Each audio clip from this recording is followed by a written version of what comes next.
പുതുചരിത്രമെഴുതി പ്രധാനമന്ത്രി നരേന്ദ്രമോദി. പ്രധാനമന്ത്രി ജവഹർലാൽ നെഹ്റുവിന് ശേഷം തുടർച്ചയായി മൂന്നാം വട്ടം ഇതേ പദവിയിലെത്തുന്ന ആദ്യ വ്യക്തിയാണ് മോദി. ജൂൺ 9-ന് മൂന്നാം മോദി സർക്കാർ സത്യപ്രതിജ്ഞ ചെയ്ത് അധികാരമേറ്റു. ഇന്ത്യയുടെ പ്രധാനമന്ത്രിയായി തുടർച്ചയായി മൂന്നാമതും സത്യപ്രതിജ്ഞ ചെയ്ത് ചരിത്രമെഴുതിയിരിക്കുകയാണ് നരേന്ദ്രമോദി.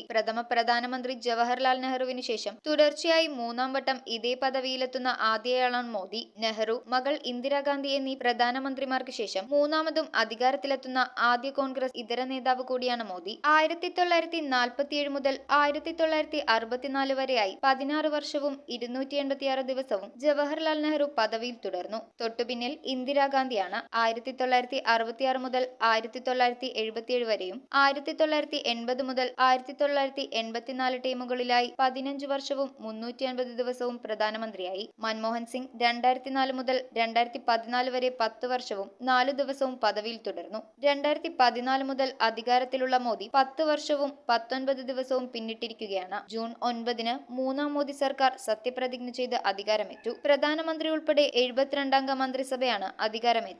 കേരളത്തിൽ നിന്ന് സുരേഷ് ഗോപിയും ജോർജ് കുര്യനും സഹമന്ത്രിമാരായി മന്ത്രിസഭയിലുണ്ട്. News desk metro 7.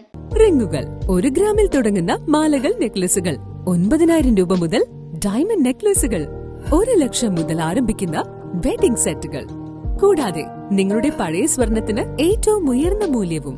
Maharaja gold and diamonds,